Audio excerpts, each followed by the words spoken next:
வணக்கம்.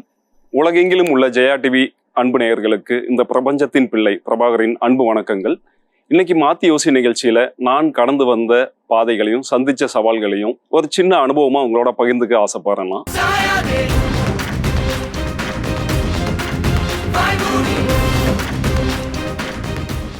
அடிப்படையில பாத்தீங்கன்னா ஆசிரியர்களோட மகனா பிறந்தனா சேலம் மாவட்டம் எனக்கு சொந்த ஊர். படிச்சது பார்த்தீங்க அப்படின்னாக்கா பிஇ கம்ப்யூட்டர் சயின்ஸ் முடிச்சுட்டு எம்இ கம்ப்யூட்டர் சயின்ஸ் வந்து நான் முடித்தேன். வழக்கமாக சொல்லுவாங்க ஒரு சொல்வடை, ஆசிரியர் பிள்ளை வந்து மக்கு, வாதியார் பிள்ளை மக்கு அப்படிம்பாங்க. ஆனால் என்னோட கேஸில் அது போய் ஏன் அப்படின்னா படிப்பு நல்லா வந்தது. ஸோ என்னோட பேரண்ட்ஸ் வந்து ஆசைப்பட்ட மாதிரியே பார்த்தீங்க அப்படின்னாக்கா இன்ஜினியரிங் தான் முடிச்சேனோ. எல்லாத்துக்கும் ஒரு கனவு லட்சியம் இருக்கும் இல்லையா, எனக்கும் அப்படிதான் இருந்தது. என்ன அப்படின்னா படித்து முடிச்சுட்டு ஒரு ஐடி ஜாப் போகணும், ஒரு நல்ல ஒரு நிலையில போய் உட்காரணும் அப்படின்னு சொல்லி ஒரு கனவு இருந்தது. அந்த கனவும் மெய்ப்பட்டுச்சு. எப்படி அப்படின்னாக்கா கேம்பஸ் இன்டர்வியூலேயே எனக்கு வேலை கிடைச்சது. காக்னிசன்ட் டெக்னாலஜி சொல்யூஷன்ஸ் அப்படின்னு சொல்லக்கூடிய ஒரு பன்னாட்டு நிறுவனத்தில் எனக்கு வேலை கிடைச்சது. இதே சிங்கார சென்னையில் ஒரு 6 ஆண்டுகளும், பூனே அது இல்லாமல் யூஎஸ்ல வந்து ஒரு 3 ஆண்டுகளும் வந்து என்னுடைய பணி வந்து தொடர்ந்தது. ஆனாலும் ஒரு சின்ன ஏக்கம் இருக்கும் இல்லையா நமக்கு. ஸோ அப்படியாப்பட்ட ஏக்கம் எனக்குள்ள இருந்தது. என்ன அப்படின்னா, என்னதான் இந்த ஐடி ஜாப் இருந்தாலுமே வாழ்வியல் சார்ந்து ஏதாவது ஒரு விஷயம் பண்ணணும் அப்படின்னு சொல்லிட்டு ஒரு தேடல் எனக்குள்ள இருந்தது. ஸோ இதனுடைய வெளிப்பாடா நான் இந்த 12-13 ஆண்டுகள்ல என்ன சாதிச்சேன், என்னென்ன சவால்களை நான் சந்திச்சேன் அப்படிங்கிற விஷயத்த தான் இன்னைக்கு நிகழ்வுல நான் உங்களோட பகிர்ந்துக்க ஆசைப்பட்டு இருக்கேன். காலேஜ் முடிச்சேன், ஜாப் கிடைச்சது. இங்க சென்னைக்கு வந்து நாங்கள் இடம் பெயர்ந்தோம். இங்க வந்து பாத்தீங்க அப்படின்னாக்கா எல்லாமே வந்து நல்லபடியா தான் போயிட்டு இருந்தது. கை நிறைய சம்பளம், ஒவ்வொரு வீக்கெண்டும் நல்ல ஒரு பார்ட்டி அப்படிதான் போயிட்டு இருந்தது. ஆனாலும் மனசோட மூளையில பாத்தீங்க அப்படின்னா ஏதோ ஒரு இழப்பு, ஏதோ ஒன்று மிஸ் பண்ணுற மாதிரி இருந்துட்டே இருந்தது. ஸோ அது என்னங்கிற தேடல் வந்து எனக்கு கொடுத்தது என்னன்னு பாத்தீங்கன்னா ஒரு புத்தகம் தான். ஏன்னா அடிப்படையில் நிறைய புத்தகங்கள் வந்து வாசிச்சுட்டே இருப்பானா. வீட்லேயும் வந்து நிறைய புத்தகங்கள் இருக்கும், கல்லூரி பள்ளிகள்லையும் வாசிக்கக்கூடிய பழக்கம் எனக்கு இருந்தது. அப்படி வாசிக்கும் போது தான் எதேச்சியா நம்மாழ்வார் அப்படிங்கிற ஒரு ஞானியோட வாக்கியங்கள், வார்த்தைகள், கதைகள் எல்லாமே நமக்கு வந்து தெரிய வந்தது. இதன் பால் வந்து வீழ்ந்தாச்சு. நம்மாழ்வார் ஐயாவோட ஆளுமை வந்து கொஞ்சம் கொஞ்சமா என்னை வந்து ஆதிக்கம் செலுத்த ஆரம்பிச்சது. இன்னும் சொல்ல போனா எங்களோட குடும்பத்துல விவசாயமுக்கும் எங்களுக்கும் எந்த சம்பந்தமே கிடையாது. விவசாயம் அப்படின்னா என்னன்னே தெரியாத குடும்பத்துல இருந்து தான் வந்தேன். ஆனா இவருடைய எழுத்துக்கள் வந்து ஏதோ ஒரு விதத்துல எனக்கு ஒரு பாதிப்பு உண்டு பண்ணுச்சு. அப்ப அதை நோக்கி கொஞ்சம் கொஞ்சமா என்னுடைய பயணம் வந்து மாற ஆரம்பிச்சது. ஸோ அப்படி நான் தேர்ந்தெடுத்து என்னுடைய களமா சூஸ் பண்ண விஷயம் தான் பாத்தீங்க அப்படின்னாக்கா விவசாயம் அப்படிங்கிறது. அதுவும் ஸ்பெசிஃபிக்கா சொல்லணும் அப்படின்னாக்கா இயற்கை விவசாயம். கிட்டத்தட்ட 15 ஆண்டுகளுக்கு முன்னால ஒரு ஐடி ஜாபை நோக்கி தான் எல்லாருமே ஓடிட்டு இருந்தாங்க. இப்ப நம்ம நிகழ்வோட தலைப்பு பாத்தீங்கன்னா மாத்தி யோசி. ஸோ இந்த மாத்தி யோசிச்சதோட விளைவு தான் இன்னைக்கு இந்த மேடை வந்து நமக்கு பரிசா கிடைச்சிருக்கு. ஜெயா டிவியுடைய இந்த அரிய மேடையானது இந்த மாத்தி யோசிங்கிற யோசிச்சதுனால தான் பரிசா கிடைச்சிருக்கு. ஆக்சுவலி ஆப்பிள் கம்பெனியோட நிறுவனர் ஸ்டீவ் ஜாப்ஸ் அவர் வந்து சொல்லுவாரு, டிஃப்ரெண்ட் திங்கிங், அதாவது வித்தியாசமா சிந்திங்க, வித்தியாசமா யோசிங்க அப்படின்னு. அவங்களோட கேப்ஷனே பார்த்தீங்கன்னா அப்படிதான் இருக்கும். ஸோ அப்படிதான் நம்மளோட வாழ்க்கையிலையும் பார்த்தீங்க அப்படின்னா அந்த திங்கிங்கை பார்த்தீங்கன்னா கொஞ்சம் வித்தியாசமா சிந்திக்க ஆரம்பிச்சோம். எல்லாருமே ஐடியை நோக்கி ஓடும்போது இதுக்கு ஆல்டர்னேட் என்ன, இது வந்து எவ்வளவு நாள் இருக்கும் அப்படின்னு ஒரு மாற்று சிந்தனையோட வடிவம் தான் பாத்தீங்கன்னா விவசாயம். 15 ஆண்டுகளுக்கு முன்னால விவசாயம் பண்ணணும்னு நினைச்சாலே பாத்தீங்கன்னாக்கா ஒரு கிண்டலும் கேலியுமா பார்க்கக்கூடிய விஷயம். அதுவும் இயற்கை விவசாயம் அப்பதான் வந்து பட்டிங் ஸ்டேஜ். ஸோ அப்ப இப்படி ஒரு முடிவை நான் எடுக்கும்போது கண்டிப்பா சப்போர்ட் எங்கேயுமே இல்லை. ஈவன் என்னுடைய ஃபேமிலி சைடு ஆகட்டும் அல்லது நண்பர்கள் வட்டத்திலே ஆகட்டும் சப்போர்ட் எதுவுமே கிடையாது. அப்ப இதை எப்படி பிளான் பண்ணலாம், எப்படி எக்ஸிக்யூட் பண்ணலாம், இதுக்கு பின்னால என்னென்னலாம் நம்ம ஹார்ட் ஒர்க் பண்ணணும் அப்படின்னு சொல்லி நான் 2006 வந்து பிளான் பண்ண ஆரம்பிச்சிட்டேன். ஸோ அப்போ பார்த்தீங்க அப்படின்னாக்கா ஸ்கில் அப்படின்னு சொல்லுவோம், நாலேஜ். ஸோ அதுதான் வந்து பேஸ். அதை எந்த வகையில நான் வந்து என்னை மேம்படுத்திக்கணும். ஏன்னா விவசாயம் சார்ந்த அறிவு கிடையாது, விவசாய பின்புலம் கிடையாது. அப்போ இதை சார்ந்த அறிவை நான் எப்படி வந்து எனக்கு மேம்படுத்திக்கணும் அப்படிங்கும்போது தான் புத்தகங்கள் வாயிலாக எனக்கு கிடைச்சது. அதே போல நிறைய வீடியோஸ், விவசாயம் சார்ந்த வீடியோஸ், அது போல அறிஞர்களை தேடி தேடி போய் பார்க்க ஆரம்பித்தேன். தமிழகம் முழுக்க நான் கால் வைக்காத மாவட்டங்களே இல்லை. ஏன்னா அந்த விவசாயம் சார்ந்து பயணிக்கும் போது இது சம்பந்தமான தேடல்ல நான் கால் வைக்காத மாவட்டங்களே கிடையாது, சந்திக்காத அறிஞர்களே கிடையாது. இன்னும் சொல்ல போனா நம்மளோட ஐயாவோட கையால அடி வாங்கி இருக்கலாம். முதல்ல போய் அவர்கிட்ட நான் சொல்றேன், இந்த மாதிரி விவசாயம் பண்ண போகணும், நான் ஐடி வேலையில இருக்கேன், வெளியே வரேன் அப்படின்னு சொல்லும்போது ஐயா வந்து சிரிச்சுட்டு அடிச்சுட்டே சொன்ன விஷயம், பைத்தியக்காரா முதல்ல போய் சம்பாதி, உனக்கு வந்து கடவுள் அந்த வாய்ப்பை கொடுத்துருக்கான், சம்பாதி அப்படின்னாரு. பக்கத்துல நெல் ஜெயராமன் ஐயாவும் இருக்காப்ல. ஸோ இதுதான் வந்து என்னுடைய முதல் தூண்டுகோலா இருந்தது. ஸோ என்னுடைய கனவை கொஞ்ச நாளைக்கு ஒத்தி வச்சுட்டு இந்த பணம் சார்ந்த விஷயங்கள்ல திரும்ப நான் கவனம் செலுத்த ஆரம்பிச்சேன். அப்படி நான் கமிட் பண்ண விஷயம் தான் பார்த்தீங்கன்னா ஆன்சைட்னு சொல்லக்கூடியது. அதாவது அமெரிக்கா கனவு எல்லாத்துக்குமே, ஈவன் மணிரத்னம் சாரோட படமாகட்டும் அல்லது நாடகங்களாகட்டும், ஒரு மிடில் கிளாஸ் ஃபேமிலியோட மிகப்பெரிய கனவு என்ன அப்படின்னு பார்த்தீங்கன்னாக்கா அமெரிக்காவில் போய் செட்டில் ஆகக்கூடியது. ஸோ அப்படிப்பட்ட வாய்ப்பு பழம் நழுவி பாலில் விழுற மாதிரி என்னுடைய மேஜையில் வந்து விழுது. அமெரிக்காவில் போயிட்டு வேலை செய்யணும் அப்படின்ட்டு. அதுவும் கிடைத்த மாகாணம் எது அப்படின்னு சொல்லி பார்த்தீங்கன்னா நியூயார்க் மாகாணம். சூர்யாவோட பாட்டு தான் கண்ணுக்கு ஞாபகத்தில் வரும். ஸோ இந்த நியூயார்க்கில் தான் வந்து எனக்கு ஜாப் வந்து கிடைச்சது. அங்கே போனதுமே முதல்ல தேடின விஷயம் என்ன அப்படின்னா, எனக்கு உண்டான விவசாய நிலத்தை நான் வாங்கணும். ஏன்னா மிடில் கிளாஸ் ஃபேமிலி, நமக்கு வந்து பெரிய ஒரு பேக்ரவுண்ட் சப்போர்ட்லாம் கிடையாது. எனக்கான தேவைகளை நானே பூர்த்தி பண்ணிக்கக்கூடிய ஒரு சூழலில் தான் இருந்தேன் நான். ஸோ அப்போது இந்த விவசாய நிலம் சார்ந்த தேடலை ஆரம்பித்து 2010-11 எனக்கான நிலம் எனக்கு அமைஞ்சது. விவசாய நிலத்தை வாங்கியாச்சு. ஆனால் அனுபவம் அப்படிங்கிறது மிக மிக மிக சொற்ப அளவில் தான் இருந்தது. 2012 இதுக்கு மேலே இந்த வேலையில் நம்ம இருக்கக்கூடாதுன்னு முடிவு பண்ணி தாயகம் வந்தேன். இங்கே இந்தியா வந்துட்டு நேராக போய் நம்ம வயலில் தான் இறங்கணும். இப்போ அனுபவம் தான் மிக சிறந்த ஆசான். முதல் 2 ஆண்டுகள் பார்த்தீங்கன்னா என்னென்ன கஷ்டம் பண்ணணுமோ அத்தனையுமே பட்டாச்சு. ஏன் அப்படின்னா விவசாயம் எனக்கு புதிது, விவசாயத்துக்கு நான் புதிது.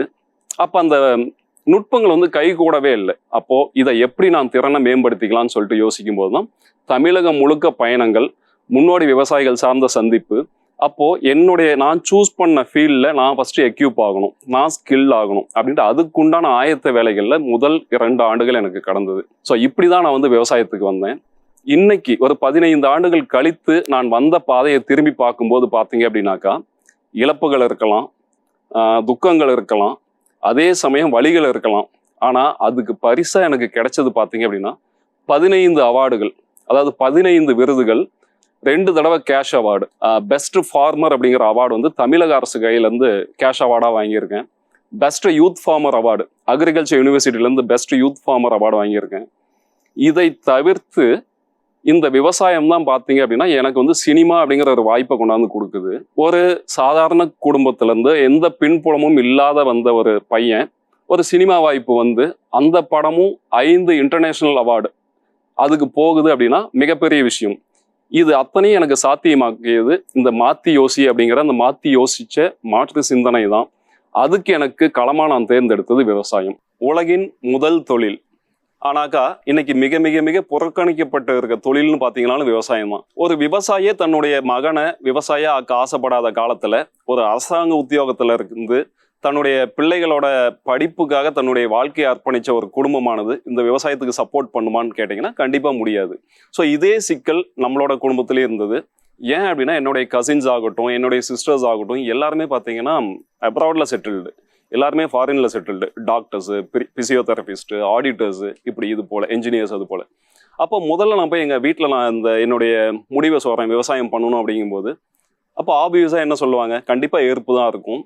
என்னுடைய வீடும் அதுக்கு விதிவிலக்கு இல்லை. ஸோ முதல்ல அப்போஸ் பண்ணாங்க. பட் ஒரு கட்டத்துக்கு மேலே அவங்களால என்னன்னாக்கா என்னை வந்து காம்ப்ரமைஸ் பண்ண முடியல. ஏன்னா என்னுடைய குறிக்கோளில் தெளிவாக இருந்தேன். என்னுடைய தெளிவுக்கு காரணமே என்னோட தாயார் தான். இப்போ சின்ன வயசுல பார்த்தீங்கன்னா நம்ம குழந்தையா இருக்கும்போது அம்மா கைப்பிடிச்சு நடப்போம். என்னுடைய அம்மா வந்து ஆசிரியை அப்படின்னு சொன்னேன். ஒவ்வொரு நாள் பள்ளிக்கூடம் முடிஞ்சு வீட்டுக்கு நடந்து வரும்போது எங்கள் அம்மாவோட கைப்பிடிச்சு தான், முந்தானையை பிடிச்சி தான் வருவேன். அப்போது நமக்கு அறிவியல் தெரியாது, விஞ்ஞானம் தெரியாது இல்லையா. நான் மேலே நிலா இருக்கும், பஸ் ஸ்டாப்லேருந்து இறங்கி வீடு போகும்போது பார்த்துட்டே இருப்பேன். நிலா என் பின்னால் வந்துகிட்டே இருக்கும். அப்போ நான் கேட்பேன் எங்கள் அம்மாட்ட, ஏமா நிலா என் பின்னால் வந்துகிட்டே இருக்குதுன்ட்டு. உனக்கு நிலா பிடிக்குமா அப்படிம்பாங்க. ரொம்ப பிடிக்கும் அப்படிமா. உனக்கு எதெல்லாம் பிடிக்குதோ அது உன்னை தொடர்ந்து வந்துகிட்டே இருக்கும். ஒரு கட்டத்தில் ஒன்று அதுக்கு பிடிச்சிக்கும், விட்டே போகாது அப்படின்னாங்க. ஸோ இதுதான் இன்னைக்கு வரைக்கும் நான் கடைப்பிடிக்கக்கூடிய ஒரு கொள்கையாக வச்சுருக்கேன்.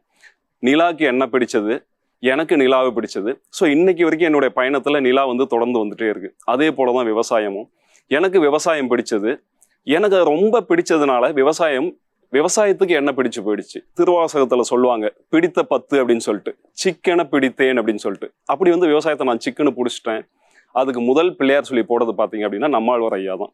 ஸோ ஐயாவோட ஆதிக்கமானது முழுக்க முழுக்க முழுக்க என்னை வந்து அப்படியே செலுத்த ஆரம்பிச்சிடுச்சு. விவசாயத்தை கையில் எடுத்தாச்சு, கற்றுக்கணும் இல்லையா. ஸோ எங்கே கற்றுக்க, அனுபவத்தை விட சிறந்த ஆசான் எங்கேயுமே கிடையாது. இப்போ வழக்கமாக எல்லாத்துக்கும் பாய் ஃப்ரெண்ட்ஸ் கேர்ள் ஃப்ரெண்ட்ஸ் இருப்பாங்க, எனக்கும் இருந்தாங்க. ஆனால் என்ன ஏஜ்ன்னு பார்த்தீங்கன்னா என்னுடைய பாய் ஃப்ரெண்ட்ஸுக்கு 60, 70, 80 இருக்கும். என்னோட கேர்ள் ஃப்ரெண்ட்ஸுக்கும் 70, 80, கிட்டத்தட்ட 90 நெருங்கக்கூடியவங்கம்மா. ஏன் அப்படின்னா இந்த பழுத்த பழங்கள் கிட்ட தான் பார்த்தீங்கன்னா அனுபவங்கள் பொதிந்து கிடக்குது. இன்னைக்கு என்னுடைய ஒவ்வொரு பயிற்சியும் ஒரு அக்மார்க் முத்திரையோட நடக்குது. பங்கேற்பாளர்கள் வந்து அவ்வளோ இன்ட்ரெஸ்டிங்காக இருக்காங்க அப்படின்னா காரணம் இந்த அனுபவம் தான். ஏன்னா இவங்க கிட்ட பேச பேச பேச விவசாயம் சார்ந்த அவ்வளோ தகவல்கள், அவ்வளோ தொழில்நுட்பங்கள் எனக்கு வந்தது. எந்த ஒரு சயின்டிஸ்டோ அல்லது எந்த ஒரு விஞ்ஞானியோ பல்கலைக்கழகமோ கொடுக்க முடியாத விஷயத்த இது போல சாமானிய மக்கள்கிட்ட பொதிந்து கிடந்தது. இதை அத்தனையுமே நான் உள்வாங்கிக்கிட்டேன். இதை நான் செயல்முறைக்கு கொண்டு வந்தேன். ஸோ அப்போ முதல் 2 ஆண்டுகள் பார்த்தீங்கன்னா கஷ்டம்தான் விவசாயம். சத்தியமாக ஒன்றும் பெருசாலாம் ஏர்ன் பண்ணல. இதுக்கு பின்னால அதனுடைய லாபகம் எனக்கு கைகூட ஆரம்பிச்சது. 3வது ஆண்டுல இருந்து இன்னைக்கு வரைக்கும் ஏர்முகமாக தான் போகுது, சக்ஸஸாக தான் போகுது. அதே போல விவசாயிகள் தொடர்ந்து புறக்கணிக்க என்ன காரணம் அப்படின்னா போதிய வருமானமின்மை. பட் என்னுடைய மாடலில் நான் என்ன பண்ணுவேன் அப்படின்னாக்கா, விவசாயியாக இருப்பேன், ஒரு வியாபாரியாக இருப்பேன், ஒரு வேல்யூ அடிஷன், ஒரு புது உத்தியை கையாண்டு அதனுடைய மதிப்பை கூட்டக்கூடிய விஷயத்த நான் பண்ணுவேன். ஈவன் ஒரு மார்க்கெட்டிங் பர்சனாகவும் நான் இருப்பேன். அப்போ இந்த விஷயங்கள் அனைத்துமே எனக்கு வந்து விவசாயத்தில் சக்ஸஸ் ஆக வழி கொடுத்தது. ஸோ இதை தான் வந்து நான் என்னுடைய பயிற்சிகளில் சொல்லுவேன். இன்னைக்கு பார்த்தீங்க அப்படின்னா விவசாயம் சார்ந்து கிட்டத்தட்ட 1350 பயிற்சிகள் தமிழகம், ஆந்திரா அண்ட் கர்நாடகா இந்த 3 ஸ்டேட்லையும் நடத்தியிருக்கேன். கிட்டத்தட்ட 30,000க்கும் மேற்பட்ட மக்கள் வந்து என் பேச்சை கேட்டு இருக்காங்க. இதுக்கு பின்னாடி இன்னொரு சுவாரஸ்யமான கதை இருக்கு. என்னன்னு பார்த்தீங்க அப்படின்னா கிரிட்டிசிசம் அப்படின்னு சொல்லுவோம். நீங்க ஒரு இடத்துல முன்னோக்கி போகும்போது உங்க கையும் காலையும் பின்னோக்கி இழுக்க 10 பேர் எப்பயுமே இருப்பாங்க. அது எந்த ஒரு தொழிலாகட்டும், எந்த ஒரு இடமாகட்டும். இதுவும் விதிவிலக்கல்ல. அப்படிதான் எனக்குமே. நிறைய என்ஜிஓஸ்க்கு நான் ஒர்க் பண்ணியிருக்கேன். அப்படி ஒரு என்ஜிஓவில் நான் ஒர்க் பண்ணும்போது பார்த்தீங்க அப்படின்னா என்னுடைய மேலதிகாரி என்ன சொன்னார் அப்படின்னா, இப்போ இயல்புன்னு ஒன்று இருக்கும் நமக்கு. என்னால் இப்படி தான் பேச முடியும், இப்படி தான் பழக முடியும்ட்டு. ஏன்னா அதுதான் உங்களுடைய அடையாளம், அதுதான் உங்களுடைய அங்கீகாரம். அதை எங்கே இழக்கிறீங்களோ, அந்த சுயம் எங்கே தொலையுதோ அங்கே நம்ம தோற்று போயிடுவோம். எனக்கு என்னுடைய சுயத்தை தொலைக்க இஷ்டமே கிடையாது. ஆனால் என்னுடைய மேலதிகாரி என்ன சொன்னார் அப்படின்னா, நீங்கள் பேசுகிற நடை சரியில்லை, உங்களுடைய மொழியாக்கம் சரியில்லை அப்படின்னு சொன்னாப்புல. ஆனால் எனக்கு தெரியும் இதுதான் என்னுடைய ஸ்டைல் அப்படின்னு சொல்லிட்டு. ஸோ அப்போது அவர்கிட்ட நான் வந்து சொன்னேன், என்னுடைய இயல்பில் என்னை விட்டீங்கன்னா இயல்பாக என்னால் நடந்துக்க முடியும்ட்டு. அவர் சொன்னாப்புல, பெயர் குறிப்பிட விரும்பாத ஒரு பெரிய பேச்சாளரை சொல்லி, நீங்கள் அவரை மாதிரியா, அவர் போல அவர் பேச்சை கேட்க உங்கள் மீட்டிங்க்கு கூட்டம் வருமா அப்படின்னாப்புல. ஸோ அது ஆள் மனதில் முள்ளா தச்சது. ஆனால் அதுக்காக நான் சோர்ந்தெல்லாம் போகலை. எப்படிலாம் என்னை மேம்படுத்திக்கணுமோ அந்த வகையில் டெக்னிக்கலாக நான் என்னை மேம்படுத்திக்கிட்டேன். அடுத்த 3 அல்லது 6 மாதங்களில் அதே பர்சன் வந்து சொன்னார், நீங்கள் வரலைன்னா கூட்டத்துக்கு மக்கள் வரல. ஸோ 15 பேர் வந்த இடத்துல இன்னைக்கு 150 பேர் வராங்க அப்படின்னு சொல்லிட்டு. அப்போ கிரிட்டிசிசம் எல்லா இடத்துலையும் இருக்கும். அதை தூக்கி தூரமாக போட்டு நம்மளோட சுயத்தை தொலைக்கலை அப்படின்னாக்கா எல்லா இடத்துலையுமே ஜெயிப்போம். மாத்தி யோசி அப்படிங்கிற இதுக்கு இதுவும் அடிப்படை. சுயத்தை தொலைக்காமல் இருக்கிறது தான் மாத்தி யோசியோட அடிப்படை குணமே. 10ஓட 11 காணாமல் போகணுமா நீங்கள் கும்பலில், அல்லது சிங்க கூட்டத்தை வழிநடத்தக்கூடிய சிங்கமாக முன்னால் நிற்கணுமா? நீங்கள் தான் யோசிக்கணும். மாற்றி யோசிங்க. ஆக்சுவலி ஆங்கிலத்தில் ஒரு பழமொழி இருக்குது, திங்க் பிக். எல்லாருமே சொல்லுவாங்க பெருசாக நினைக்கணும் அப்படின்னு சொல்லிட்டு. அதே போல் ஸ்மால் இஸ் பியூட்டி. இதை ரெண்டையும் பார்த்தீங்க அப்படின்னா ரெண்டுமே கான்ட்ரவர்சியாக இருக்கும். என்னடா பெருசாக திங்க் பண்ண சொல்கிறான், இன்னொன்று சின்னது தான் அழகு அப்படிங்கிறான்ட்டு. ஸோ அப்படி தான் வந்து நம்மளும் விவசாயத்துக்கு வந்தோம். Think big. உங்களுடைய கனவு எப்பயுமே பெருசாக இருக்கணும். அப்போ தான் அதில் ஒரு 50% நீங்கள் போய் அச்சீவ் பண்ண முடியும். ஸோ விவசாயம் அப்படிங்கிறதே பார்த்தீங்கன்னா எனக்கு கனவாக தான் இருந்துச்சு. ஏன்னா அது சாராத குடும்பத்திலேருந்து நான் வந்தேன். இன்னொன்று மூலதனம். விவசாயம் நிலம் வாங்கணும்னா குறைஞ்சபட்சம் ஒரு 10 லட்சம் 5 லட்சம் ஏக்கருக்கு போட தான் கிடைக்கும் அன்னைக்கு காலகட்டத்தில். அப்போது எனக்கு வந்து இந்த கனவே பார்த்தீங்கன்னா பெருசு. இன்னொன்று ஸ்மால் இஸ் பியூட்டி. எனக்கு என்னுடைய வேலை சம்பந்தமாக நான் அமெரிக்கா அங்கே தான் போட்டாங்க, யூஎஸ்ல போயிருந்தேன். இன்னொன்று எல்லாரும் ஆசைப்படக்கூடிய 2 மாகாணத்தில் எனக்கு வேலை, New York and new Jersey. So உண்மையாலுமே சொர்க்கம் அப்படின்னா ஒரு சாமானிய மக்களுக்கு அதை தான் சொர்க்கம்னு சொல்லுவாங்க. அப்படி ஒரு சொர்க்கத்தில் கொண்டு போய் நம்மளை தள்ளியாச்சு வேலைக்காக. ஆனால் எனக்கு இது வந்து எந்த ஒரு மனநிறைவையோ ஒரு சந்தோஷத்தையோ கொடுக்கல. இன்னும் சொல்லப்போனால் ஒரு காங்கிரீட் காடாக தான் எனக்கு தெரிஞ்சதே ஒழிய ஒரு கனவுலகமாக எனக்கு தெரில எனக்கு அது. ஸோ அந்த 3 ஆண்டுகள் நான் அங்கே இருக்கும்போது கஷ்டப்பட்டு தான் நான் வந்து அதை வந்து கடந்து வந்தேன். என்னன்னு தெரில, ஒரு வெறுமை எனக்கு இருந்துகிட்டே இருந்தது. என்னதான் அந்த புது இடம் என்விரான்மெண்ட் எல்லாமே இருந்தாலுமே வெறுமை வந்து ஒன்று இருந்துகிட்டே இருந்தது. இன்னொன்று பார்த்தீங்க அப்படின்னாக்கா, இந்த பந்தயத்தில் ஓடும் கோரை, அதுக்கு முன்னால் பார்த்தீங்கன்னா புல்லு கட்டு இருக்கும், ஆனால் எட்டாது அதுக்கு. இது எதுக்காக ஓடும் அப்படின்னா 2 பக்கமும் அந்த கடிவாளத்தை போட்டுப்பாங்க. புல்லு நமக்கு கிடைக்குங்கிற ஆசையில் ஓடும். கடைசீட்டில் அதுக்கு ஆசைப்பட்டு ஏமாந்து பார்த்தீங்கன்னா கொஞ்சோண்டு தான் கிடைக்கும். ஆனால் அது இலக்கை வந்து அடைஞ்சிருக்கும். சாட்டிஸ்ஃபை ஆச்சா அப்படின்னா ஆகலை. நம்மளுடைய நிலைமையும் அதே மாதிரி தான். பணம் அப்படிங்கிற ஒரு தேவைக்காக ஓடிக்கிட்டே இருக்கும். இங்கே என்னன்னா சுயத்தை இழந்தாரோம், நிம்மதி இழந்தாரோம். இந்த வாழ்க்கைங்கிறது ஒன்று, எதுக்காக வாழ வந்தோமோ அதை இழந்தாரோம். இது என்ன அப்படின்னா ஒரு 33 வயசுல இந்த அனுபவமானது எனக்கு கிடைச்சிடுச்சு. இன்னைக்கு 45 வயசு 50 வயசு ஆட்கள் பேசக்கூடிய யோசிக்கக்கூடிய விஷயங்கள் என்னுடைய 33வது வயதுல நான் திங்க் பண்ண ஆரம்பிச்சிட்டேன்.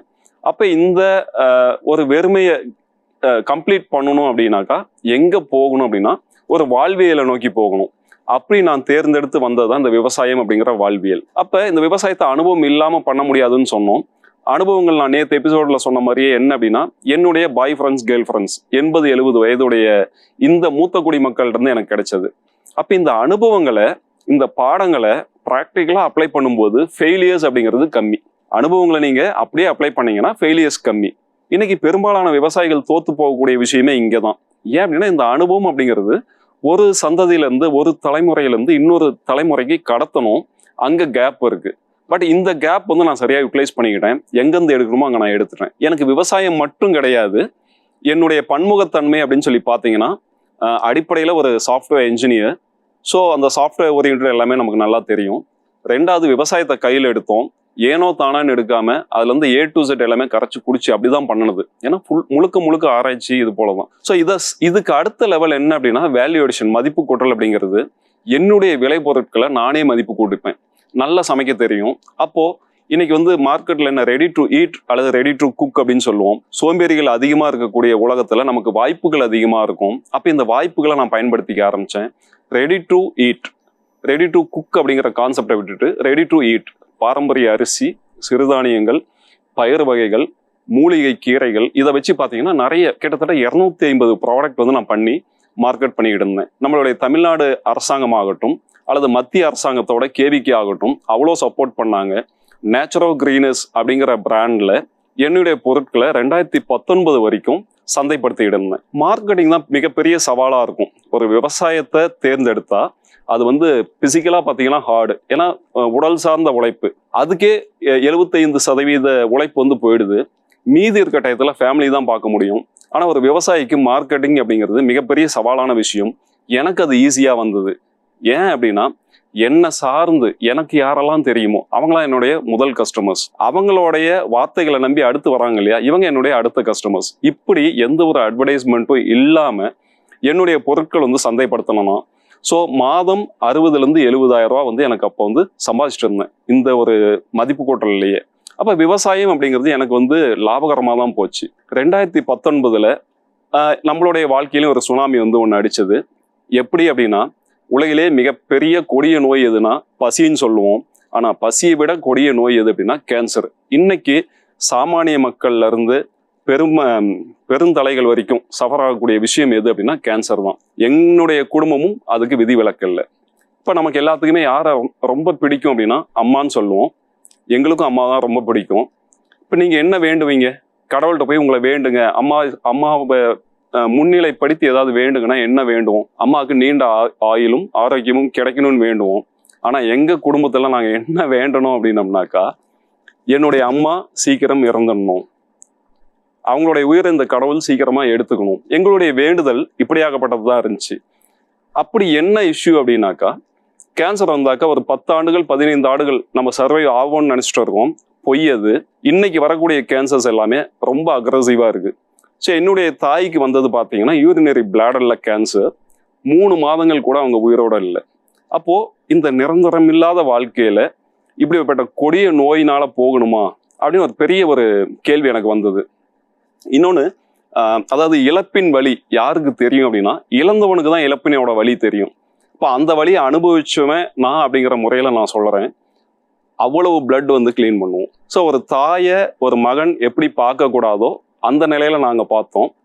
ஒரு தாயும் ஒரு மகனை என்ன வேலைகள்லாம் செய்ய அனுமதிக்க கூடாதோ அந்த நிலையில அவங்களும் இருந்தாங்க. நோயாளியா இருக்கும்போது இது ஒன்றும் நம்ம பண்ண முடியாது. ஸோ என்னுடைய தாயினுடைய இறப்புக்கு அப்புறம் என்னை நான் தனிமைப்படுத்திக்கிட்டேன். ஸோ நிறைய யோசனைகள் சிந்தனைகள் எல்லாமே ஓடிச்சு சமூகம் சார்ந்து.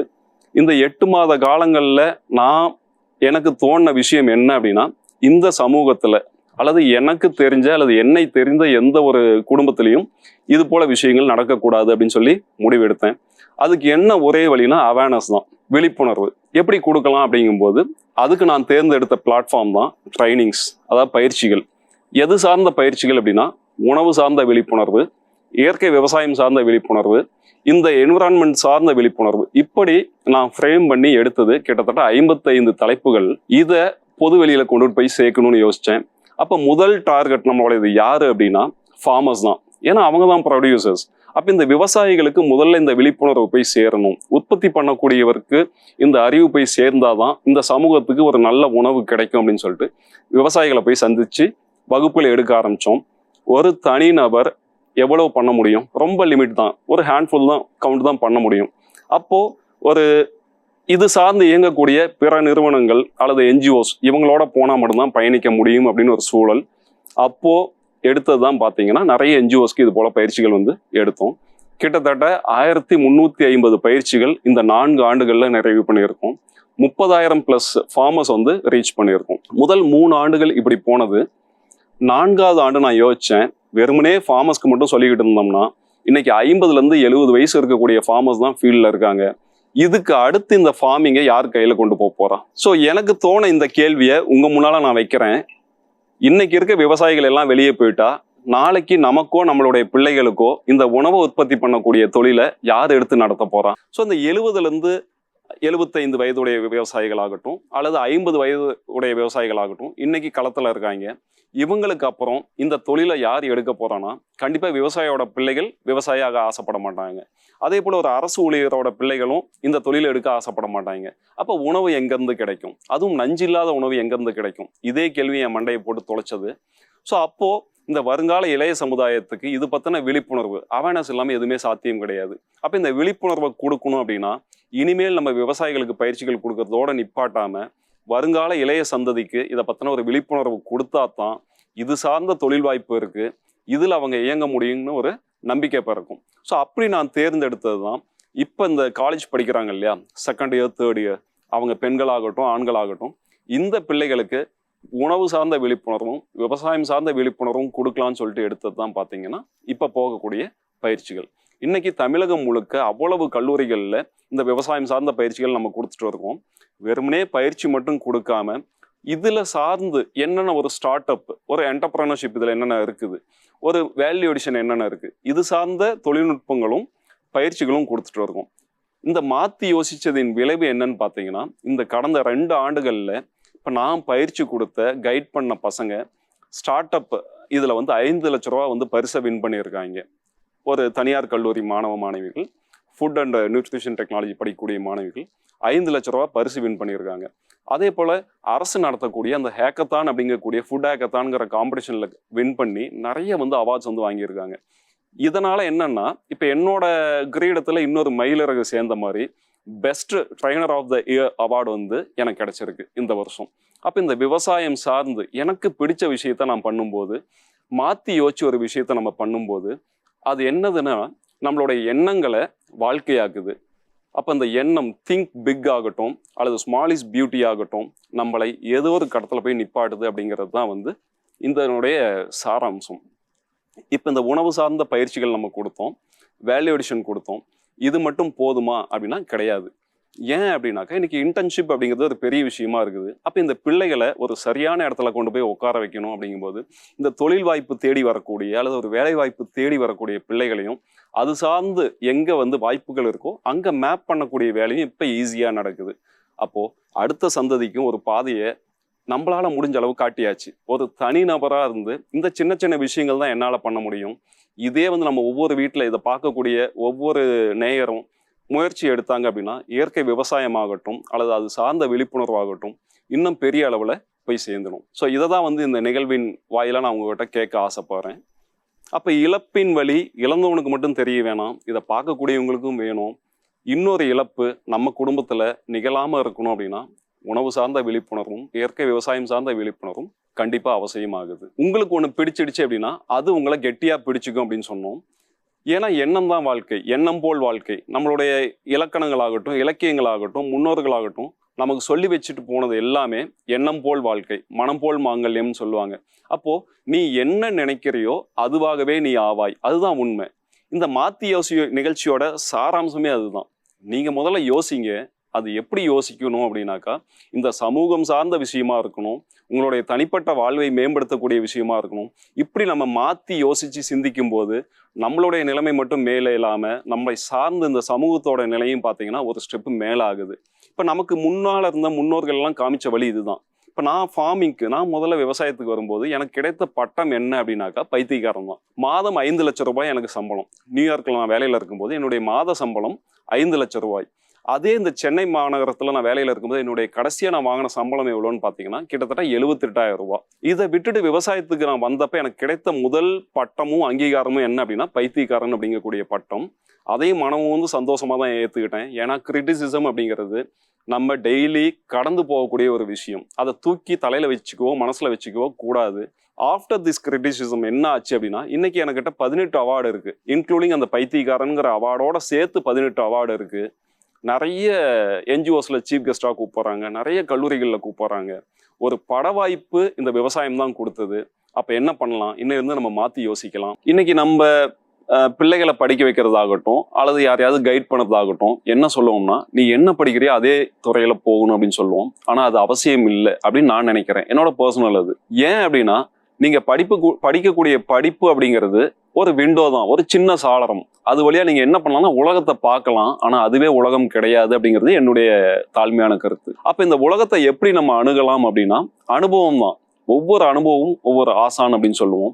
இப்போ நான் நிறைய பசங்களுக்கு வந்து கல்லூரிகள் போயிட்டு மோட்டிவேஷன் கிளாஸஸ் ஆகட்டும், ஒர்க் ஷாப்ஸ் ஆகட்டும், விவசாயம் சார்ந்த பயிற்சிகள் ஆகட்டும் கொடுக்குறேன். அப்போ அவங்க என்கிட்ட கேட்கக்கூடிய முதல் கேள்வி என்ன அப்படின்னா, இந்த கோர்ஸ் படித்தா எனக்கு என்ன வேலை கிடைக்கும், இந்த கோர்ஸ் முடிச்சா நான் எவ்வளோ சம்பாதிப்பேன், அப்படித்தான் இருக்கே ஒழிய ஒரு பொது அறிவுக்காக அல்லது ஒரு எக்ஸ்ப்ளோருக்காக படிக்கிறதுங்கிறது இல்லாமல் போயிடுச்சு. அப்போ நம்மளோட அடிப்படை எண்ணங்களையே மாற்றணும். இந்த மாத்தி யோசியோட வேறே அதுதான். அப்ப எண்ணங்கள், அடிப்படை எண்ணங்களை மாற்றணும். நீ படிக்கக்கூடிய படிப்பு இந்த உலகத்தை பார்க்கக்கூடிய ஒரு கண்ணாடி, அவ்வளவுதான். நீங்க போட்டிருக்க ஒரு கண்ணாடி. அப்படி பார்க்க ஆரம்பிச்சிட்டோம்னா மீதி எல்லாமே நமக்கு தெளிவா தெரியும். ஏன்னா விவசாயத்துல இன்னைக்கு அவ்வளவு வாய்ப்புகள் கொட்டி கிடக்குது. எல்லாருமே சொல்லுவாங்க விவசாயம் வந்து கடினமான தொழில், இது கிட்டத்தட்ட கேம்பிளிங் அப்படின்னு சொல்லுவாங்க. மாற்றுக்கருத்து கிடையாது, கடினமான தொழில் தான், ஆனா அவசியமான தொழில். இந்த உலகத்தோட முதல் ஆதி தொழில் இதுதான். ஏன்னாக்கா உணவு இல்லைன்னா எதுவுமே கிடையாது. பசி வந்தால் 10 பறந்து போகும் அப்படின்னு சொல்லுவாங்க. அந்த பசிக்கு ஒரு நல்ல உணவை கொடுக்கக்கூடியது இந்த தொழில். ஆண்டவன் பெருசா விவசாயி பெருசா அப்படின்னா என்னுடைய கருத்துப்படி விவசாயி தான் பெருசு. ஏன் அப்படின்னா ஆண்டவனுக்கே படி அளக்கக்கூடிய தொழில். அப்ப நீங்க எந்த தொழில் வேணாலும் எடுத்துக்கங்க, எல்லாத்தோட உயர்ந்த தொழில் எது அப்படின்னா விவசாய தொழில் தான். ஏன் இதுல வந்து மக்கள் வர யோசிக்கிறாங்க அப்படின்னா பணம் தான். பணம் இல்லை, லாபம் இல்லை அப்படிங்கிறது.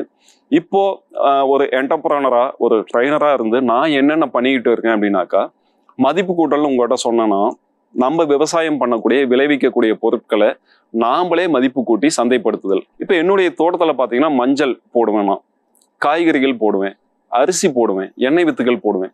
இது ஒருபோதும் விலை பொருட்களாக வெளியே போகாது, மதிப்பு கூட்டப்பட்ட ப்ராடக்டாக தான் வெளியே போகும். இப்போ கேட்கலாம் நீங்க, மஞ்சள் என்ன பெருசா பண்ண முடியும், மஞ்சள் தூள் தானே பண்ண முடியும் அப்படின்னு சொல்லிட்டு. அப்படி கிடையாது. மஞ்சள்ல ஊறுகாய் யோசிக்க முடியுதா உங்களால? இப்ப நம்ம சொன்னோம் கொடிய நோய் எதுனா கேன்சர் அப்படின்னு சொன்னோம். இந்த கேன்சரை குணப்படுத்தக்கூடிய மூலக்கூறுகள் நிறைந்த ஒரு உணவு எதுனா மஞ்சள். ஆனா இன்னைக்கு மார்க்கெட்ல கிடைக்கக்கூடிய மஞ்சள் வந்து ப்ராசஸ் பண்ணனது, ப்ரிசர்வ் பண்ணனது. அப்போ அதுல கெமிக்கல்ஸ் தான் ஆட் பண்ணியிருப்பாங்க. குர்குமின் கண்டென்ட் கம்மியா தான் இருக்கும். இது குணப்படுத்துமானா கிடையாது. ஏன்னா உணவே மருந்து நம்ம முன்னோர்கள் சொல்லி கொடுத்துருக்காங்க. அப்ப என்னுடைய ப்ராடக்ட்ஸ் எல்லாமே எப்படி இருக்கும் அப்படின்னாக்கா உணவே மருந்தா தான் இருக்கும். கிட்டத்தட்ட 250 பொருட்கள் வந்து மதிப்பு கூட்டி கொடுத்துட்டு இருக்கோம். அதுல இந்த மஞ்சள் ஊறுகாயும் ஒண்ணு. இது மட்டும்தானா அப்படின்னா கிடையாது. முடக்கத்தான்ல வந்து பாத்தீங்க அப்படின்னாக்கா சூப் மிக்ஸ்ல இருந்து தொக்குல இருந்து பண்ணி கொடுக்குறோம். அதே போல வல்லாரை, தூதுவளை, இதெல்லாமே இப்ப மார்க்கெட்ல நிறைய ப்ராடக்ட் கிடைக்குது. இதே போல ஊறுகாய்கள் ஆகட்டும், பவுடர்ஸ் ஆகட்டும், பொடிகள் ஆகட்டும் எல்லாமே கிடைக்குது. அதுக்கு இதுக்கு என்ன வித்தியாசம்னா, என்னுடைய பொருட்களோட பேரே பார்த்தீங்கன்னா உயிர் உணவுன்னு தான் வச்சிருக்கோம். நேச்சுரல் கிரெயினஸோட உயிர் உணவுகள். உணவுகள் என்ன வித்தியாசம், உயிர் உணவுகள் செத்த உணவுகள் அப்படின்னா நிறைய இருக்கு. ஏன்னா உங்களோட பெருங்குடல்கள் வந்து நுண்ணுயிர்களோட இருப்பிடம். நீங்க ப்ரிசர்வேட்டிவ்ஸ் ஆட் பண்ணும்போது அதுல இருக்க மைக்ரோப்ஸ் எல்லாமே என்ன ஆயிடுதுன்னா செத்து போயிடுது. அப்போ இதுதான் வந்து இன்டைரக்டா உங்களுக்கு நோய்களோட ஆரம்ப புள்ளியாகவும் அமையுது. இப்போ என்னோட ப்ராடக்ட்ல ப்ரிசர்வேட்டிவ்ஸ் கிடையாது, எதுவுமே ப்ராசஸிங், மினிமல் ப்ராசஸிங் தான் இருக்கும். அப்போ இதுக்கு உண்டான விலையும் ஆகட்டும், மக்கள்கிட்ட கிடைக்கக்கூடிய வரவேற்பும் ஆகட்டும் நல்லபடியாக தான் இருக்குது. இப்போ நான் கற்றுக்கிட்ட, நான் செஞ்ச விஷயங்களை எந்த ஒளிவு மறைவும் இல்லாமல் என்னுடைய ஸ்டூடெண்ட்ஸ்க்காகட்டும் அல்லது என்னுடைய விவசாய நண்பர்களாக ஆகட்டும் நான் ஷேர் பண்ணிக்கிட்டு தான் இருக்கேன். ஏன் அப்படின்னா இன்னைக்கு இந்த மார்க்கெட் வந்து அவ்வளோ பெருசு, இங்கே போட்டிகளுக்கு இடமே கிடையாது. எவ்வளோ கம்பெனிஸ் வந்தாலும் எவ்வளோ ப்ராடக்ட் வந்தாலும் 144 148 கோடி மக்களுக்கும் தேவைகள் இருக்கு. அப்போ நமக்கான இடமும் வாய்ப்பும் ஏதோ ஒரு இடத்துல இருக்கு. இன்னொரு பெரிய விஷயம் நான் பார்க்கக்கூடியது என்ன இந்த சமூகத்துலனா, சோம்பேறிகள் அதிகமாகிட்டே இருக்காங்க. எங்கெல்லாம் சோம்பேறித்தனம் அதிகமா இருக்கோ அங்க ஒரு புது கண்டுபிடிப்புக்கு ஆரம்ப புள்ளியா இருக்குது, ஒரு புதிய வேலை வாய்ப்புக்கு, ஒரு தொழில் வாய்ப்புக்கு ஆரம்ப புள்ளியா இருக்குது. இன்னைக்கு ஸ்விக்கி ஆகட்டும், சொமேட்டோ ஆகட்டும் ஏன் மார்க்கெட்ல சக்கப்போடு போடுது அப்படின்னா சோம்பேறிகளின் உலகம் இது. அப்போ நமக்கான வாய்ப்பு ஏதோ ஒரு இடத்துல இன்னும் காத்துக்கிட்டு தான் இருக்கு. இந்த வாய்ப்பை நோக்கி நம்மளோட பயணம் இருக்கட்டும், ஒரு புதிய சிந்தனையோட மாற்று கருத்தோட இருக்கட்டும். அதுதான் இந்த மாத்தி யோசி நிகழ்ச்சியோட அடிநாதமே. அப்ப இந்த புதிய தொழில் வாய்ப்புகளுக்கும் புதிய ஒரு இன்னோவேஷன் கிரியேட்டிவிட்டிக்கும் அடித்தளமா இந்த நிகழ்வும் அமையுங்கிறதுல எனக்கு எந்த ஒரு சந்தேகமும் இல்லை. இன்ஸ்பிரேஷன் எல்லாத்தோட வாழ்க்கையிலையும் இதை கலக்காம நம்ம வரவே முடியாது. நம்மளை இன்ஸ்பயர் பண்ணக்கூடிய பீப்புள் அல்லது நாம இன்ஸ்பயர் ஆன பீப்புள் யாரா இருப்பாங்கன்னா, நம்மளோட ஆசானா இருக்கலாம், ஆசிரியர்களா இருக்கலாம், பேரண்ட்ஸா இருக்கலாம், ஃப்ரெண்ட்ஸா இருக்கலாம், ஒரு செலிபிரிட்டியா இருக்கலாம். அப்போ யாராவது ஒருத்தரை இன்ஸ்பைரிங்கா நம்ம எடுத்துக்கிட்டு அதை நம்ம வாழ்க்கையில அப்ளை பண்ணோம் அப்படின்னோம்னா கண்டிப்பா நம்ம எண்ணங்களும் மாறும், நம்ம வாழ்வியலும் மாறும். அப்படி என்ன ஆட்கொண்ட ஒரு பெரிய ஒரு ஆபத்பாந்தவன் தான் சொல்லுவேன். எனக்கு மட்டும் இல்லை, இந்த விவசாயத்துக்கு வேளாண் விஞ்ஞானி திரு கோ நம்மாழ்வார் அவர்கள். ஸோ அவரை பார்த்து நான் அவ்வளோ இன்ஸ்பயர் ஆனேன். கிட்டத்தட்ட 70 வயது 75 வயது கடந்தும் ஓடிக்கிட்டே இருந்தாப்புல. தன்னால் இந்த சமூகத்துக்கு என்ன செய்ய முடியுமோ அந்த பங்களிப்பை கொடுத்துக்கிட்டே இருந்தாப்புல. ஸோ அவரை பார்த்து இன்ஸ்பயர் ஆகி தான் அத்தனை லட்ச ரூபா வேலையை விட்டுட்டு நம்ம இங்கே வந்தது. அதாவது ஈஸியாக கிடைக்கக்கூடிய விஷயம்லாம் வேணான்னு தள்ளிட்டு கஷ்டப்படலாம் அப்படின்ட்டு வந்தது. அவர் சொல்லுவார், விவசாயி அப்படிங்கிற யார் அப்படின்னாக்கா சூரியனை முதுகுல சுமக்கிறவங்க. நம்ம எல்லாமே சுமக்க மாட்டோம், ஆனால் விவசாயி மட்டும் தான் எங்கே சுமப்பாருன்னா முதுகுல சுமப்பாரு. ஸோ அப்படிப்பட்ட ஒரு விவசாயத்தை சந்தோஷத்தோட நான் மனமும் வந்து ஏற்றுக்கிட்டேன்.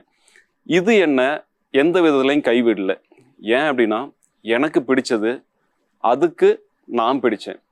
அப்போது நீங்களும் இது போலத்தான் உங்களோட வாழ்க்கையில் யாராவது ஒருத்தரை இன்ஸ்பிரேஷனாக எடுத்துக்கோங்க. உங்கள் துறை சார்ந்தோ உங்களுடைய எண்ணங்கள் சார்ந்தோ அவங்கள இன்ஸ்பிரேஷனாக எடுத்துக்கோங்க. அவங்களுடைய சிந்தனையை கொஞ்சம் மாற்றி யோசித்து நம்ம சிந்திச்சோம்னா நம்ம இலக்கை எளிதில் அடையலாம். இதுதான் நான் என்னுடைய ஃபாலோவர்ஸ் எல்லாத்துக்குமே சொல்லக்கூடிய ஒரு பெரிய விஷயமா நான் நினைக்கிறேன். இனி வருங்காலங்களில் இது சார்ந்து நான் எப்படிலாம் பயணிக்கணும், இந்த சமூகத்திலிருந்து நான் என்னென்ன எதிர்பார்க்குறேன் அப்படிங்கிற விஷயத்த உங்ககிட்ட நான் ஷேர் பண்ணிக்கணும்னு ஆசைப்படுறேன். ஸோ நோய் இல்லாத குடும்பம், ஆரோக்கியமான குடும்பம், இதை நோக்கி தான் என்னுடைய ஓட்டமும் நடையும் இருக்குது. நீங்கள் வந்து ஒரு வாரத்துக்கு எத்தனை நாள்னு கேட்டாக்க எத்தனை சொல்லுவீங்க? 7 நாட்கள் அப்படிம்பீங்க. எனக்கு 7 நாட்கள் பத்தில். ஏன் அப்படின்னா இழப்பின் வலி இழந்தவனுக்கு தெரியும். இந்த இழப்பை இன்னொரு குடும்பத்தில் நான் வரக்கூடாதுன்னு யோசிக்கிறதுனால 7 நாட்கள் எனக்கு பத்தில். ஒவ்வொரு நாட்களும் ஒவ்வொரு மாவட்டத்துக்கு பயிற்சிக்காக நான் ஓடிக்கிட்டு இருக்கேன். ஸோ அந்த ரெஸ்ட் அப்படிங்கிறத பார்த்தீங்க அப்படின்னாக்கா அதை ரெஸ்ட் எடுக்க விட்டாச்சு. நாம் வந்து இன்னும் தொடர்ந்து ஓடிக்கிட்டே இருக்கோம். ஏன்னா வாழ்நாள் அப்படிங்கிறது ஆண்டவனை என்ன கணக்கு போட்டு வச்சிருக்கான்னு நமக்கு தெரியாது. அப்போ அதுக்குள்ள என்னுடைய இலக்கை நான் அடையணும், இந்த விஷயத்த போய் இந்த சமூகத்துக்கு சேர்க்கணும் அப்படிங்கிறதுனால போயிட்டு இருக்கோம். மணி பேஸ்டு எந்த ஒரு பயிற்சியும் நான் பெருசாக எடுத்துக்கிறது கிடையாது. யாரு கூப்பிட்டாலும் போய் எடுப்பேன். ஏன் அப்படின்னா இந்த விழிப்புணர்வு எல்லாத்துக்கிட்டையுமே வேணும். மொத்தம் இந்த மார்க்கெட்டிங் அப்படின்னு எடுத்தீங்கனாலே 3 விஷயம் இருக்குது: ப்ரொடக்ஷன், மார்க்கெட்டிங், கன்சம்ஷன். ஸோ இந்த 3ம், அது டெலிவிஷன் ஆகட்டும், அரிசி ஆகட்டும், ஆயில் ஆகட்டும், இந்த 3 இதை தாண்டாமல் போகவே போகாது. இந்த 3ம் சைக்கிளிக்காக, அதாவது ஒரு தொடர்ந்து நடந்துகிட்டே இருக்கணும் அப்படின்னா ஒரு பாயிண்ட் மிஸ்ஸிங். அது என்னதுன்னா விழிப்புணர்வு. இப்போ நான் ஐஃபோன் வந்து உற்பத்தி பண்ணிட்டேன், அதை வந்து மார்க்கெட் பண்ண முடியல அப்படின்னா அங்கே விழிப்புணர்வு இல்லை. நான் மார்க்கெட் பண்ணிட்டேன், அதை வாங்க ஆள் இல்லைன்னா அங்கே விழிப்புணர்வு இல்லை. இது 3மே நடந்துடுச்சு, இது அடுத்த டைம் நடக்கல, ஒரே டைமோட ஸ்டாப் ஆயிடுச்சுன்னா அங்கே விழிப்புணர்வு இல்லை. விவசாயத்துக்கும் இதே தான், இயற்கை விவசாயத்துக்கும் இதே தான். இந்த 3ம் சைக்கிளிக்காக கம்ப்ளீட்டே ஆகலை. என்ன பிரச்சனை அப்படின்னா இந்த விழிப்புணர்வு அப்படிங்கிற விஷயம் கிடையாது. அப்போது ஒரு வாய் ஒரு மேடை 1000 பேர்த்தை தான் போய் ரீச் பண்ண முடியும். இதை பார்த்துக்கிட்டு இருக்க ஜெயா டிவி நேயர்கள், உலகெங்கும் இருக்கக்கூடிய தமிழ் நெஞ்சங்கள் அனைவரும், உங்களுக்கு தெரிஞ்சவங்க எல்லாத்துக்கிட்டையுமே இயற்கை விவசாயம் பற்றி பேசுங்க, இயற்கை உணவு சார்ந்து பேசுங்க, இயற்கை வாழ்வியல் சார்ந்து பேசுங்க.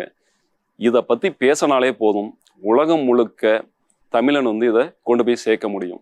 ஸோ இதுதான் என்னுடைய தாழ்மையான வேண்டுகோள் நம்மளுடைய நேயர்களுக்கு. இன்னொன்று லைஃப் ஸ்டைல் அப்படின்னு சொல்லுவோம், அண்ட் ஃபுட் ஹேபிட்ஸ்னு சொல்லுவோம். இன்னைக்கு நம்ம ஃபேஸ் பண்ணிட்டு இருக்கக்கூடிய அனைத்து நோய்களுக்குமே உங்களுடைய வாழ்க்கை முறை மாறினதும், அதாவது உங்களோட லைஃப் ஸ்டைல் சேஞ்ச் ஆனதும், உங்களோட ஃபுட் ஸ்டைல் சேஞ்ச் ஆனதும் தான் காரணம். இதை திரும்பி மீட்டு எடுக்கணும்னா இயற்கை விவசாயத்தை தவிர வேற வழியே கிடையாது. ஏன்னா இதுதான் ஃபியூச்சர் ஆஃப் ஃபுட், இதுதான் ஃபியூச்சர் ஆஃப் ஃபார்மிங். ஸோ திரும்பவும் இதுக்கு புத்துயிர் கொடுக்கணும்னா பிரபாகரோட வாழ்க்கை முடிஞ்சாலுமே இன்னும் பல பிரபாகரை பிறக்கணும், இதை மக்கள்கிட்ட கொண்டு போய் சேர்க்கணும். இதுதான் என்னுடைய மாத்தி யோசி மூலியமா நேயர்களுக்கு விடுக்கக்கூடிய வேண்டுகோளா நான் நினைக்கிறேன். இந்த வாரம் மாத்தி யோசி பதிவு முழுக்க இயற்கை விவசாயம் சார்ந்தும், விவசாயத்தில் சந்தித்த சவால்கள் சார்ந்தும், இதுக்கு பின்னால இந்த ஃபியூச்சர் எப்படி விவசாயத்தை கொண்டு போகணுங்கிற விஷயங்கள் சார்ந்து நிறைய விஷயங்கள் நம்ம பேசணும். இது உங்களுடைய மேலான ஆதரவையும் கொடுத்து இதை மக்கள்கிட்ட கொண்டு போய் சேர்க்கணும் அப்படின்னு தாழ்மையுடன் கேட்டுக்கிறேன். இந்த வாய்ப்புக்கு நன்றி.